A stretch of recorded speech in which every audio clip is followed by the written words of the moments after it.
तर ठाण्यामध्ये उशिरापर्यंत आनंद आश्रमात शिवसेनेचे मुख्य नेते एकनाथ शिंदे यांच्या उपस्थितीमध्ये एबी फॉर्मचं वाटप हे करण्यात आलं। सध्या नवी मुंबईतील उमेदवारांचा एबी फॉर्मचं वाटप हे सुरू आहे।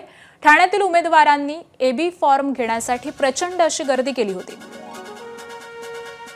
आणि एकनाथ शिंदेंच्या उपस्थितीमध्ये ठाण्यामध्ये एबी फॉर्मचं वाटप करण्यात आलेलं आहे। या इच्छुक असणाऱ्या सगळ्याच उमेदवारांनी आनंद आश्रमामध्ये ही प्रचंड गर्दी केल्याचं पाहायला मिळालं। काल रात्रभर उशिरापर्यंत एकनाथ शिंदे हे स्वतः उपस्थित होते।